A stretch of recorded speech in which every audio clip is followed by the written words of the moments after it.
The Old Testament is a mysterious and complex work. It contains a set of rules and requirements that form the basis of both a religion and a civilization, Judaism.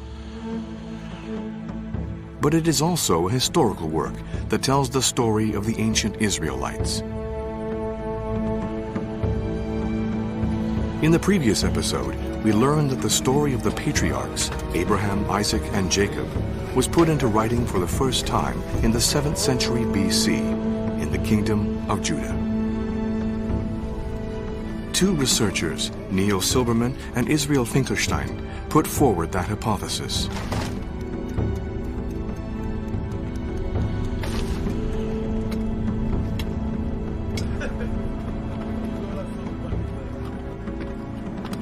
But what about the other great stories of the Bible? Many of the vestiges discovered in the sites of Canaan are the remains of a sophisticated civilization, that of Egypt, an all-pervasive presence. Do these objects bear any relation to one of the most famous stories of the Old Testament, that of the conflict between Moses and the Pharaoh? What are they able to tell us about ancient Egypt?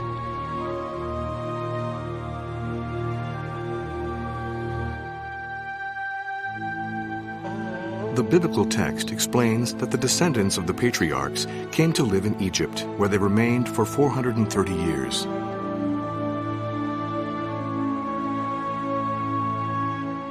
The story of their liberation by Moses and their journey through the wilderness is told in the second book of the Bible, the Exodus. But did this Exodus actually take place?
The Israelites' long sojourn in Egypt, their enslavement and liberation, and the law received by Moses represent the core of the second book of the Bible.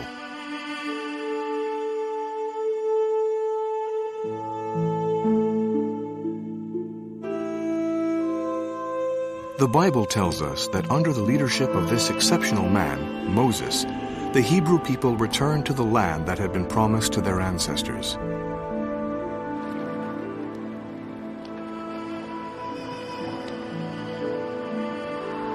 Our investigation will begin in Lausanne, in the library of the theology department to be exact.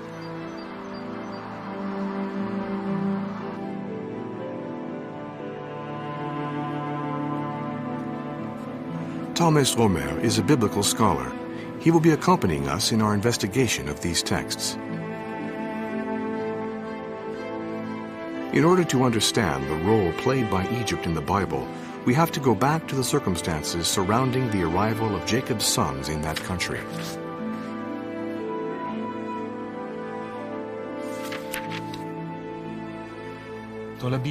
Egypt is omnipresent in the Hebrew Bible.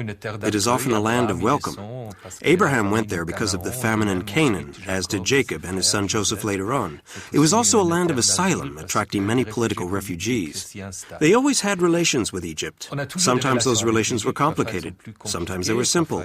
But there were no real ideological issues, because in fact, there was not much talk in the Bible of the gods of Egypt. So what is important with Egypt is that it was constantly in the minds of all the biblical authors.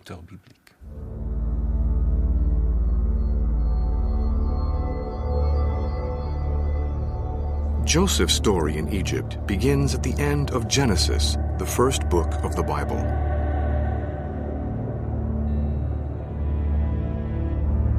Sold by his brothers to caravan drivers on their way to Egypt, he was bought by an officer and introduced into the Pharaoh's court, where he became the Grand Vizier.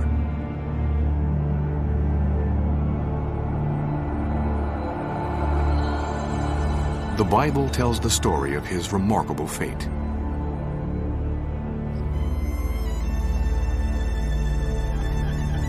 In powerful and centralized Egypt, where royal propaganda played a critical role, nothing went unrecorded. Everything relating to the administrative functioning of the empire was noted down, from major events to the state's day-to-day running. Does this huge collection of hieroglyphics contain any clues as to Joseph's power, or at least the presence of the Israelites in Egypt?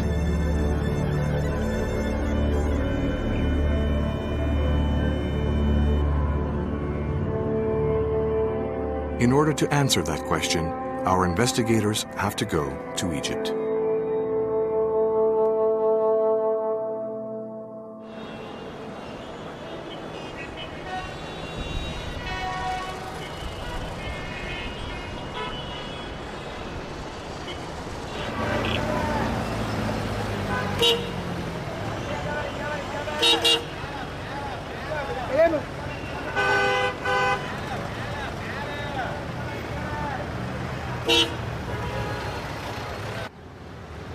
Neil Silberman is in the country that all archaeologists dream about. A millennial civilization, magnificently preserved monuments. And in the heart of Cairo, an obligatory visit for our historian, an imperial building placed under the auspices of Champollion, the man who unraveled the mysteries of the hieroglyphics. He'll be meeting here with Jean-Pierre Cortegiani, a French Egyptologist. When you look at a map of Egypt, it's obvious that it couldn't be anywhere else. In any case, you have the Suez Canal here, what is known as the Suez Canal today. The Bible tells a very clear story of Jacob's family coming down to Egypt at a time of famine. Are there other important sources in Egyptian inscriptions and pictures of people from Canaan coming down to Egypt in a time of famine? Certain people built careers there, people who held important positions. So the story of Joseph becoming a minister in the Pharaoh's service is quite plausible. I prefer not to use the word Pharaoh because we should really say King of Egypt. As you know, the word Pharaoh comes from the Bible. The Egyptians themselves never called their kings pharaohs, except very late in the period. In any case, there were people in the king's entourage who were Semites, who had been naturalized. They took on Egyptian names, and some of them built brilliant careers there. Paintings in the ancient necropolis of Beni Hassan show Semites who had come to Egypt, most likely for trade reasons.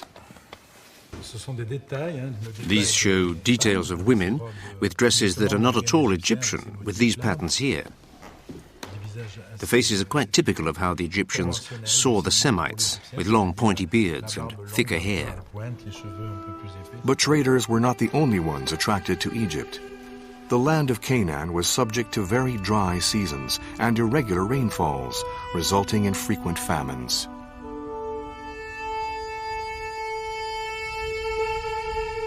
Herders and farmers had no other choice but to go to Egypt to work as laborers and take advantage of a more hospitable land.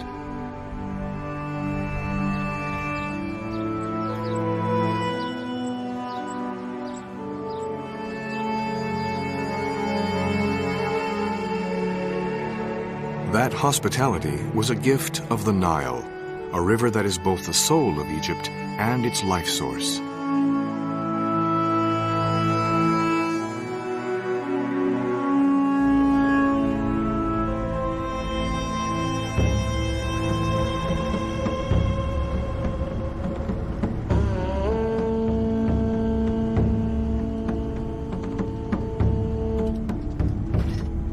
Throughout biblical antiquity, Egypt acted as a magnet for those who came from arid lands. a land of refuge that was a source of fascination, as are most lands of plenty.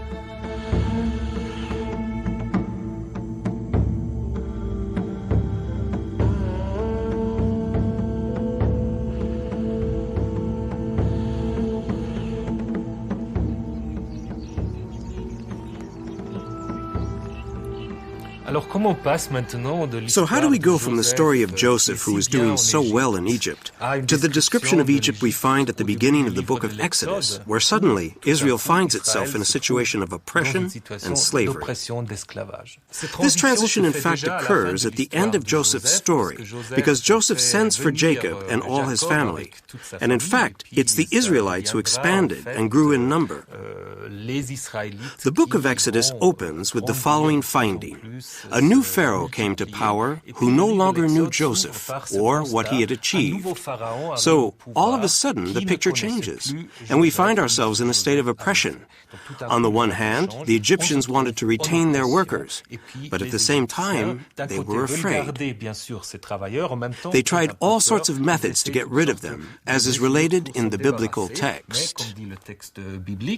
Or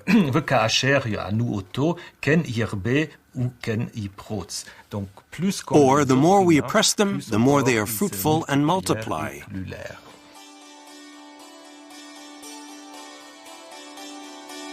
The Bible refers to the names of two cities that the Israelites apparently built, Pithom and Ramses. Egyptian documents confirm that a city by the name of Pi-Ramses was built in the Nile Delta in the 13th century BC, under Pharaoh Ramses II. From the 1920s onwards, archaeological missions began looking for the remains of that city, located east of the Delta in Kontir.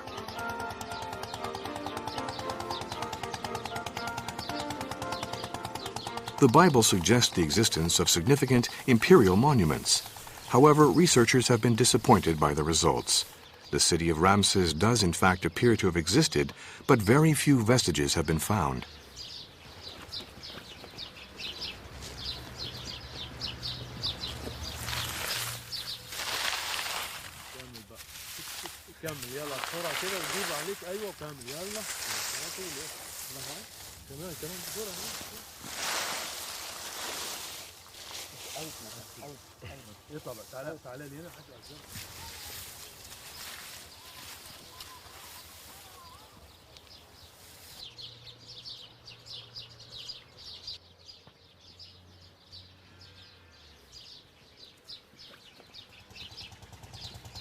Muhammad. Who was this king? Ramses II. Today, the site has once again become farming land. But archaeologists have succeeded in finding the solution to the enigma. The city of Ramses was abandoned just after its construction when one of the branches of the Nile dried up. A few decades later, its monuments were taken apart and the stones were reused in the construction of a new capital, Tanis, situated a few dozen kilometers away.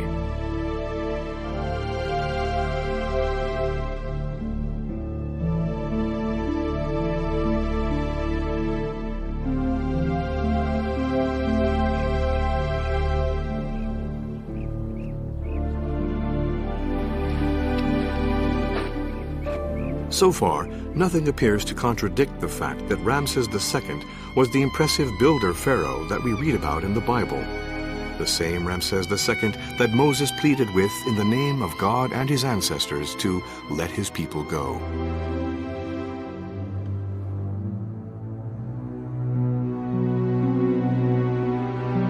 In the Bible, the life of Moses begins as in a myth. His mother set him afloat in the river Nile in order to escape the authorities' order of death of all firstborn Israelites. He was taken in by the Pharaoh's daughter and raised as an Egyptian noble. One day he saw an Egyptian strike an Israelite slave. He killed him and fled to the desert. There, the God of Israel ordered him to free his people and to guide them to the promised land. After hesitating for a while, he accepted the mission and returned to the court to impose the will of the God of Israel on the Pharaoh.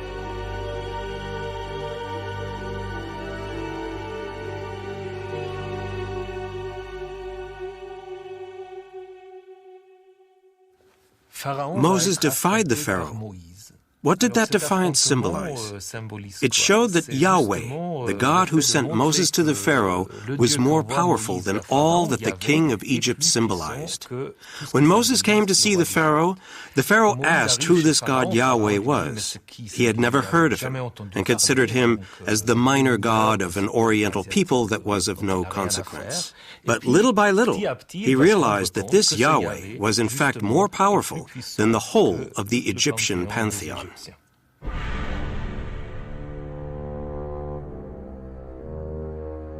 But the Pharaoh continued in his refusal. As a result, Egypt was struck by the 10 plagues.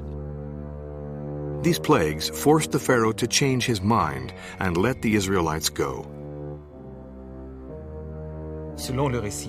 According to the biblical story, the children of Israel journeyed from Ramses to Sukkoth, about 600,000 on foot that were men, not counting children.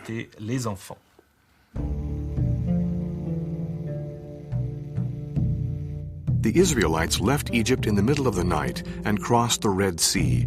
The Egyptian army was swallowed up in its waters.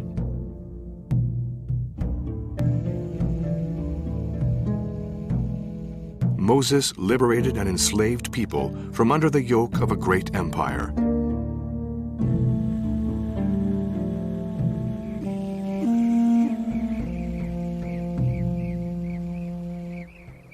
So much for the story. But what of the historical facts?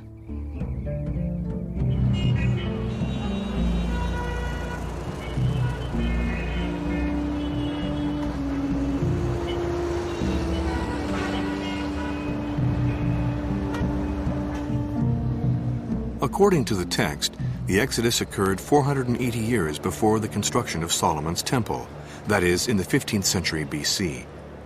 But the reference in the Bible to a city by the name of Pi-Ramses led researchers to place the Exodus in the 13th century at the earliest, a period where we find the first pharaohs bearing the name Ramses.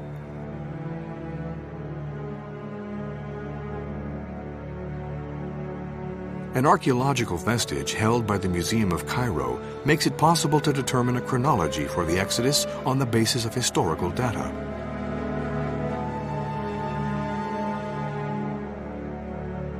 It was discovered in 1896 in the funerary temple of Ramses II's son, Pharaoh Meneptah.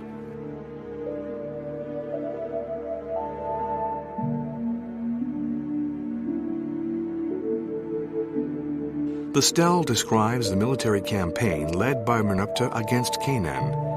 It provides a list of the cities and people that were fought and conquered.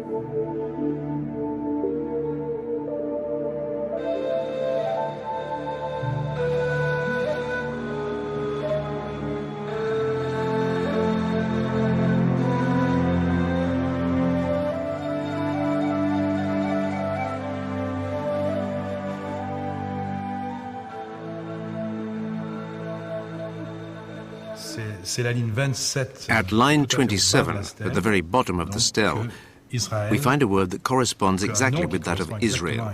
Israel is destroyed and its seed is no more. It is this idea of a community, of a people, that is rendered in the hieroglyph of the man and the woman, the determinative with the plural, which is therefore Israel.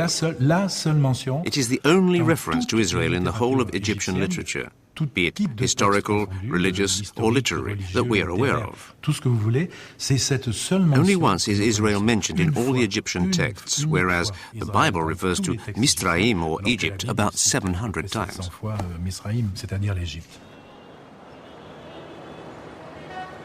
An actual reference then, albeit the only one we have. We know the date at which the stele was erected, 1207 BC.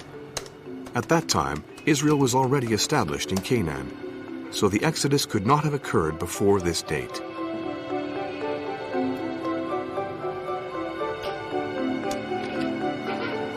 So to summarize, Semites were definitely to be found in Egypt, Pharaoh Ramses II was the father of Merneptah, and the 13th century seems to be a plausible time period.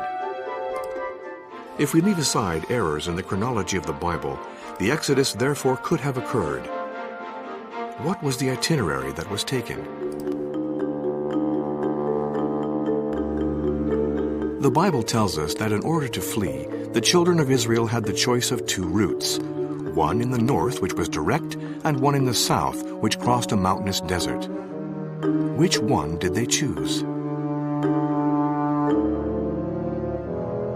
In order to find out, Neil Silberman is going to meet with Donald Redford, an Egyptologist who is specialized in the Bible, at his excavation in Mendes in the Delta.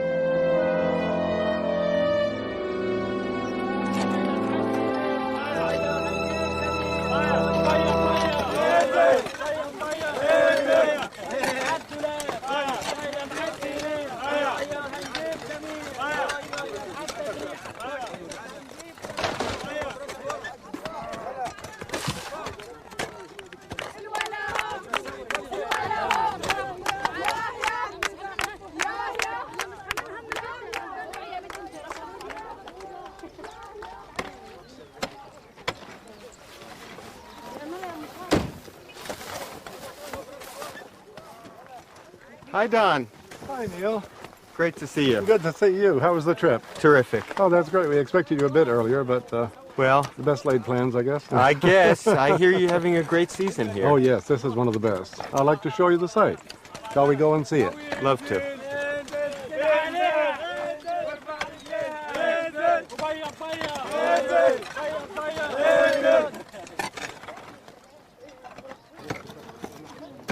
Just in the places where the Bible describes the exodus of the Israelites as they left Egypt, were there fortifications? Was there a military presence there that would have encountered these fleeing Israelites? Oh, yes. All over the eastern delta and in the Sinai and up in the Negev and further north, there were permanent Egyptian garrisons and garrison points, checkpoints. In fact, the Bedou were constantly under watch by the Egyptian paramilitary police along the borders. A carving at the Karnak Temple attests to the existence of a sophisticated system of garrisons that ensured the logistics of a route that followed the north coast of Sinai. It was a strategic route for the Egyptians that led into Mesopotamia and Anatolia. A fleeing multitude could not have taken it without being spotted and stopped by one of its garrisons.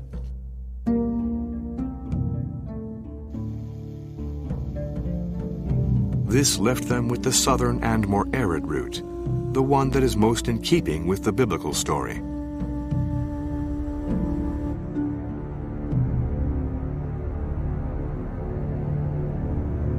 The Bible tells how, after having camped in the desert for almost 3 months, the Israelites received the 10 Commandments at Mount Sinai.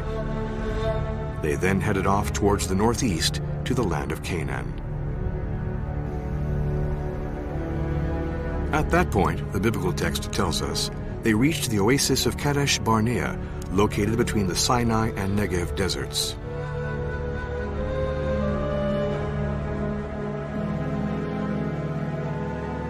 It is here that they spent many years after refusing to enter the Holy Land. The oasis was thoroughly excavated during the 1950s and 1970s. No remains from the 13th century, which is believed to be the period of the Exodus, were found at the site. Modern archaeological techniques enable us to pinpoint the tiniest remains left behind by simple herdsmen, and yet no trace of the Israelites' long stay in the area is to be found.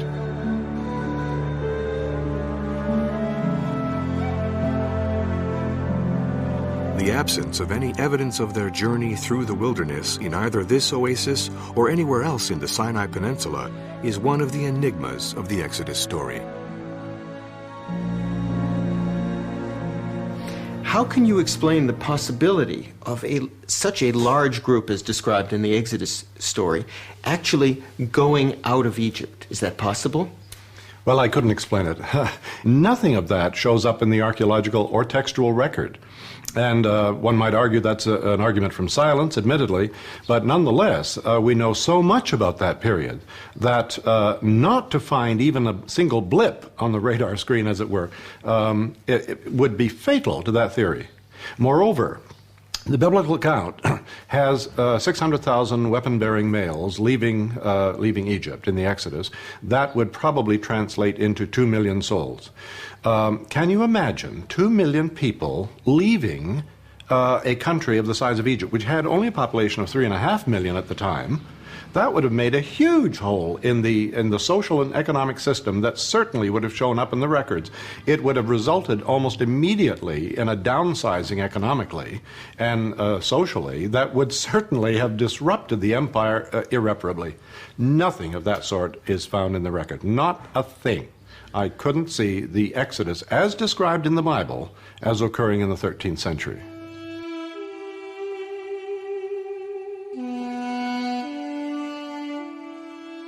So we're talking about something that isn't quite history, but there are a number of specific geographical terms. Can they give us any clue to when this was written? The geographical clues can, in fact, help to date the person who put this down. That's true. When one does that, one comes up with a fairly good impression of what the writer knew and the geography that he was familiar with. And that would help to plug him in terms of chronology. When did he live? Yes. When was that time? Well, Pithom, as I say, has been identified as the city called Per Atum, the House of Atum. This was built by Pharaoh Necho II around 600 BC, certainly not before 605 BC. That's one item. Going out of Egypt, you have such names as Etam, Pi-Hahirot, Baal-Zephon. All of these are known from the later geography of Egypt. They weren't around, many of them, in the New Kingdom when the story is supposed to have taken place. I would see the Saite period, what we call the Saite, that's the 26th dynasty from 664 to 525 BC, as a period, a kind of an optimal period for the general background of the story as we have it in Exodus. At any rate, we've limited it to 7th, 6 centuries before Christ. So, as in our investigation of the patriarchs, both the clues gathered in the field and the texts point in the same direction. Certain stories, including the Exodus, started to be written down in the 7th century BC.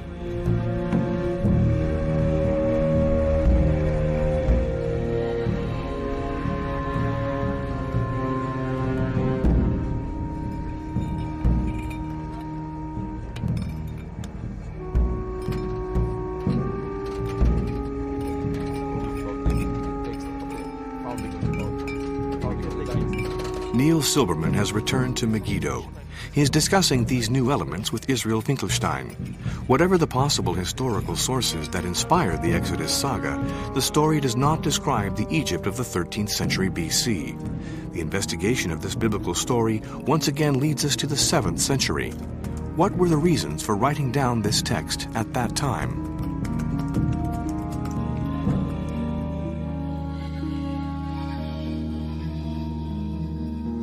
We have to broaden our historical perspective. In the 9th century and during most of the 8th century, Canaan was divided into two kingdoms, Israel and Judah. These kingdoms were located between two of the greatest empires of the Near East. In the south, Egypt, whose power and might we have seen evidence of. Canaan was obviously a strategic area for this immemorial kingdom, which had significant regional ambitions.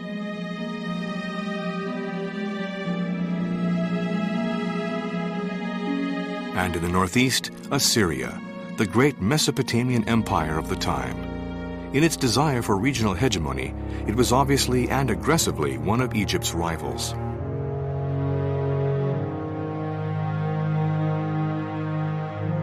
Israel and Judah, these twin kingdoms would ultimately be caught up in that rivalry. But they would not share the same destiny.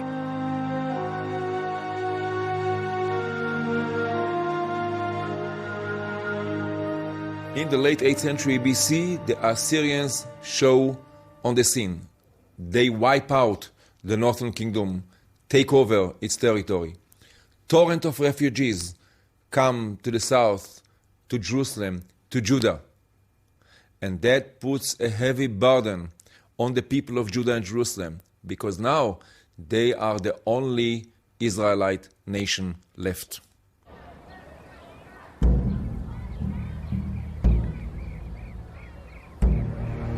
Our investigation will now move to Jerusalem, capital of the Kingdom of Judah. It is here that the biblical stories of Egypt, Moses, and the Exodus into the desert would be woven during the 7th century. Unraveling those stories is no mean feat and requires careful analysis.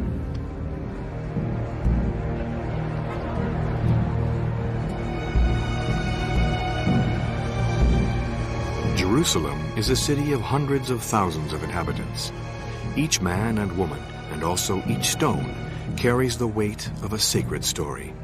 Undertaking excavations here is quite a challenge.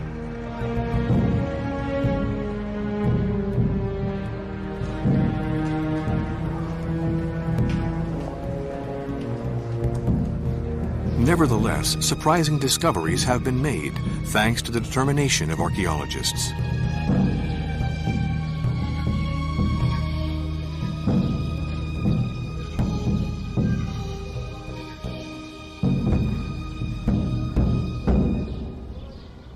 This wall was built in the late 8th century BC in the time of King Hezekiah. At that time, Jerusalem grew dramatically in population and in size, 10 times bigger than before, in a matter of 25, 30 years, 40 years, something like that. And that was because of the torrent of refugees who came from the north after the destruction of the northern kingdom of Israel by the Assyrians, came to Judah and settled here. And this area, which was outside the old city of the Bronze and Iron Age, became populated. And then, because of the Assyrian threat, Hezekiah decided to fortify it. And he built this huge fortification, huge wall, to surround the new quarter in the western hill of Jerusalem. During the reign of this king, Hezekiah, Jerusalem underwent a metamorphosis. From a modest town of 6 hectares, the city was transformed into an urbanized zone of about 60 hectares, protected by an impressive wall. The city appeared to be preparing for a battle, undoubtedly with the Assyrian Empire.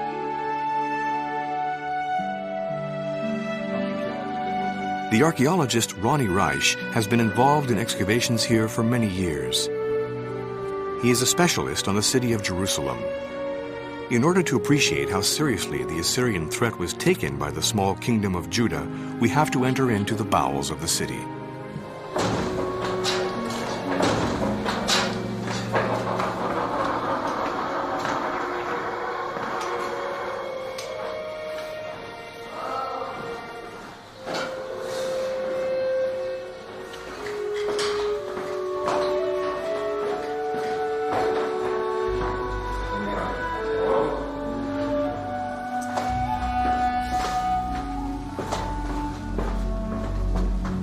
Jerusalem's only permanent source of water flowed outside the city walls and could not be accessed if the city was under siege. To maintain supplies to Jerusalem, King Hezekiah launched an extraordinary project for a tunnel that would bring water to reservoirs situated inside the ramparts. And the tunnel goes from here for over 500 meters, cut from both sides. They met in the middle, all in the rock. Well, this is a real engineering achievement, because two groups which were cutting in a tunnel which is not straight but has an S-shaped outline. They went like this and met here. They could have cut one next to the other and one above the other. Two types of arrows, and they avoided both of them. And we still don't have an adequate explanation how this was done, but this certainly is... But we have the inscription of the two groups working with the axes and hewing the rock, and then they meet in the great moment when they hear each other.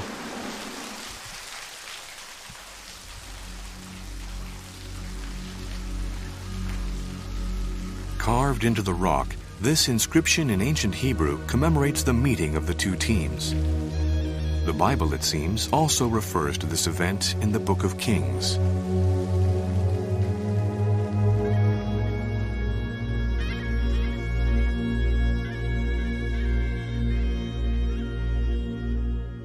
This ancient Hebrew inscription is really one of the most important pieces of evidence we have for the rise of Judah as a kingdom. So it represents both the engineering that was possible by the kingdom and also the attempt of the kingdom to record that act in an official way, in an official inscription. And so this really brings us to a time when the kingdom was centralized, when Jerusalem was a city that was administered by royal officials that had the power and the level of literacy to record their achievements and their history. In this way, a tiny kingdom lost in the hills of Judah became a genuine state in a very short period of time. It probably hoped to play an important role in the region, but its fate was already sealed. Après la chute du Royaume du Nord, after the fall of the kingdom in the north, only one buffer state remained between Assyria and Egypt, the tiny state of Judah. Et ce qui s'est passé, c'est que les Judéens ont oscillé. The people of Judah wavered between the idea that they should submit to the Assyrians se soumettre aux Assyriens, and the idea that they could remain independent with the support of Egypt. En s'appuyant sur les Égyptiens. At some point they went too far, and Sennacherib, Sargon's son, decided to put an end to the situation. Sargon a décidé d'en finir.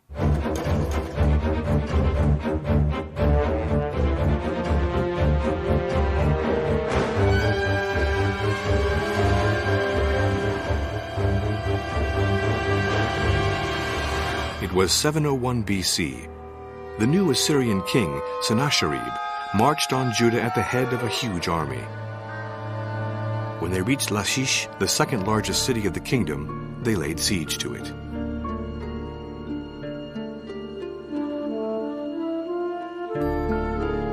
Today, Lachish is an artificial tell or mound.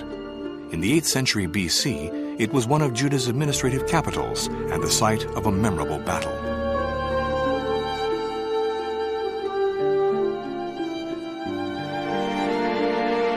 Evacuations carried out along its fortifications have revealed evidence of a violent confrontation. David Usishkin, who heads the excavations, is a professor of archaeology at the Tel Aviv University. The Assyrians, when they came to Judah, Sennacherib came to Lachish. He didn't go to Jerusalem. Now, why did he come to Lachish and not straight to Jerusalem? In my view, he wanted to show an exemplary conquest. He wanted to show the people of the country what he can do and what he can do to Jerusalem. And in my view, he decided to destroy this fortress of King Hezekiah, and then he sent army to Jerusalem to negotiate with him and to come to some agreement with him.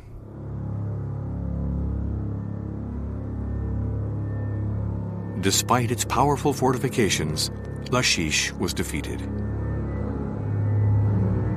To avoid the same result in Jerusalem, Judah paid a levy and became one of Assyria's vassal states.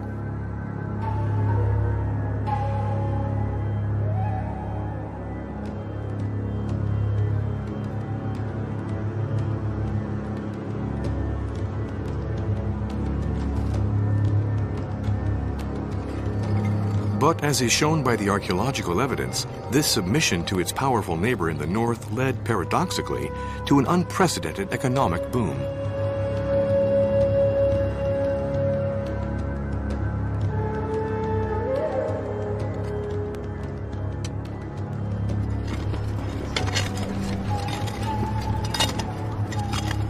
Excavations corresponding to this period in all the sites tell the same story and describe the same phenomenon. Judah, controlled by the Assyrian authorities, participated in Arabian trade and in the production of oil on a very large scale. At the same time, a genuine government was set up.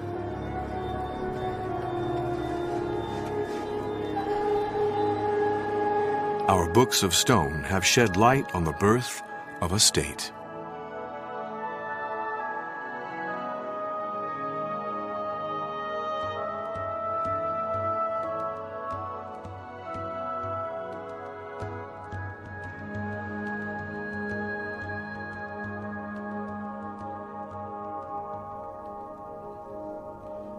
Lamelech, belonging to the king, the city of Hebron.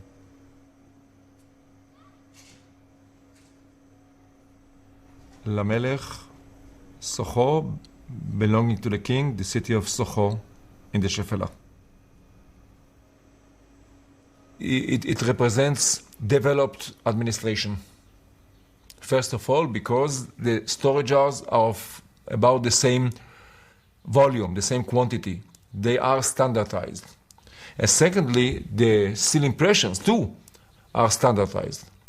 So what you have here is evidence for some sort of state administration. A person, a family, just somebody out there in the village doesn't do things like that. So all the evidence fall together to the same conclusion. Full-blown state in Judah for the first time in the late 8th century.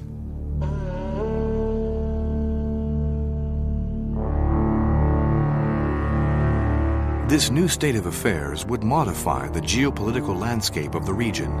The Assyrians, overcome by internal problems, left the Levant around 630 BC.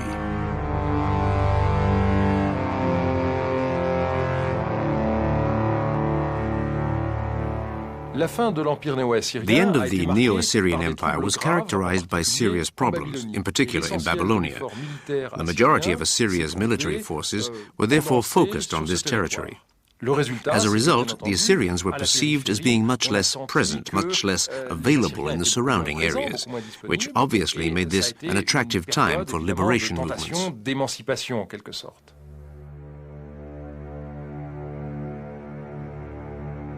With the Assyrians weakened, an audacious project began to take root in Judah to conquer the territory of the ancient kingdom of Israel. It is in this context that the confrontation between Egypt and the Exodus, as it is described in the Bible, begins to make sense.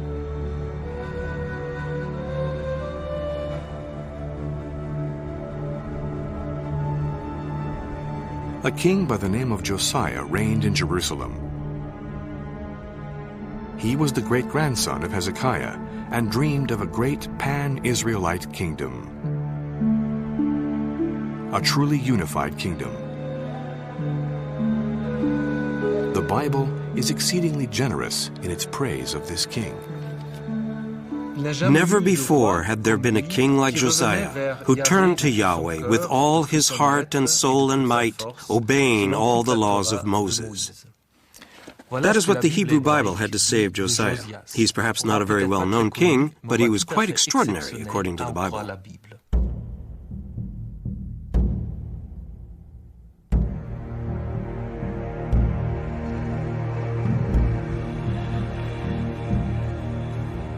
The authors of the biblical text tell how Josiah ordered work to be carried out in the Temple of Jerusalem.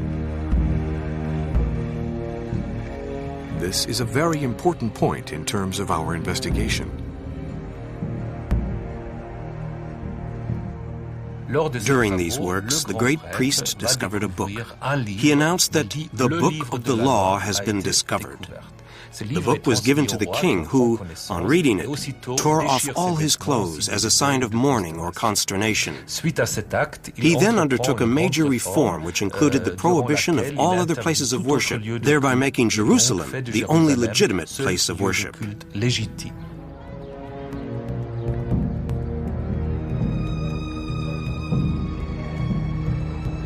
Was a book really discovered, or was this just a pretext to launch a project that had been envisaged for some time? No one knows. But as a result of this discovery, Josiah launched the most radical reform in the kingdom's history. Experts believe that this book, which has been given the name the Book of the Covenant, was in fact the Book of Deuteronomy, the fifth book of the Pentateuch.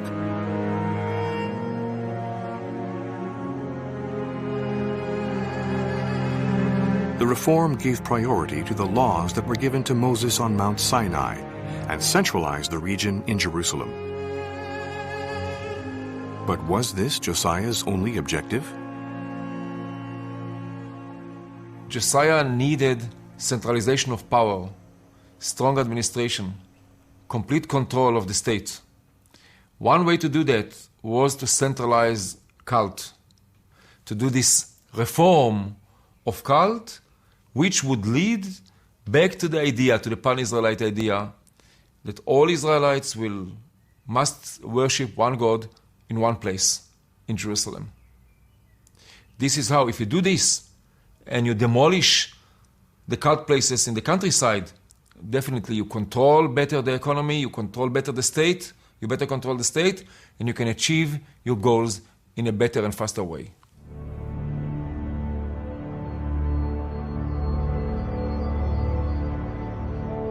Josiah therefore had a political objective, the creation of a great unified kingdom. But the winds of history would once again turn. After a long period of dormancy, Egypt renewed with its imperial ambitions.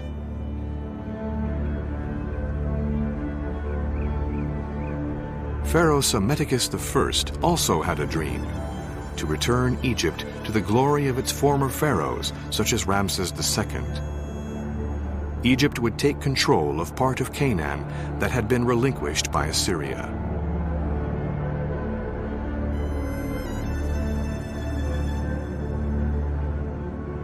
For Josiah, Egypt was not only it was the real threat. It was the only obstacle in front of him which could have prevented him for fulfilling his ideology of the great Israel.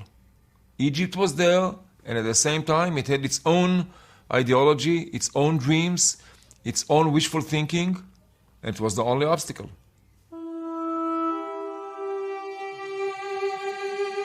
Judah and Egypt were on the verge of a military conflict. What happened then? Did Josiah intend to use the text to convey a message of hope? A story that would show that a small people could triumph over the greatest of empires, as Israel had triumphed over Egypt when its people were led by a great man with the backing of God and the law?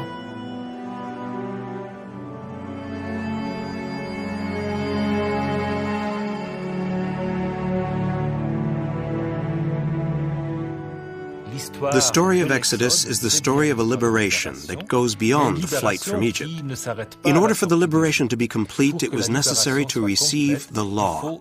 In the Pentateuch, this law is received outside of any political institution, whether it be royalty or the state.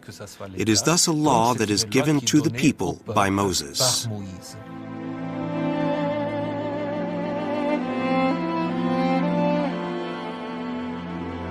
Implicitly compared to Moses in the biblical story, a man would take on the role of both liberator and of lawmaker, King Josiah. For the law would play a central role in uniting the Israelites, and would later unite all those who made a claim to Judaism. The law that was given to the people as it appeared in the Ten Commandments and in Deuteronomy would put into writing the bond that existed between Jews and their God. The law seen as a covenant, a holy covenant.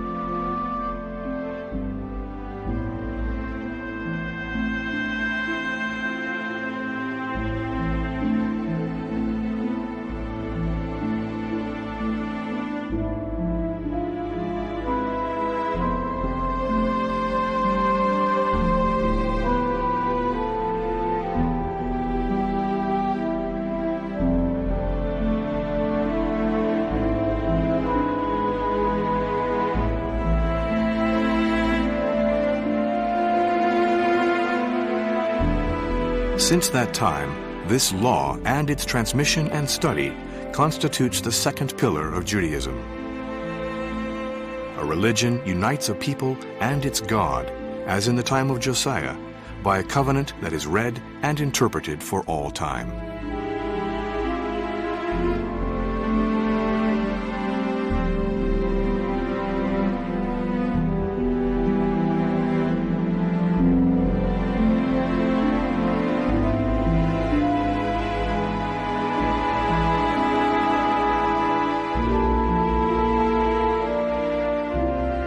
Our investigation has shown us the role of the patriarchs in the biblical story. This time, it has established the second pillar of what was to become Judaism, a society united by its laws, with the concepts of oppression and liberation as its background.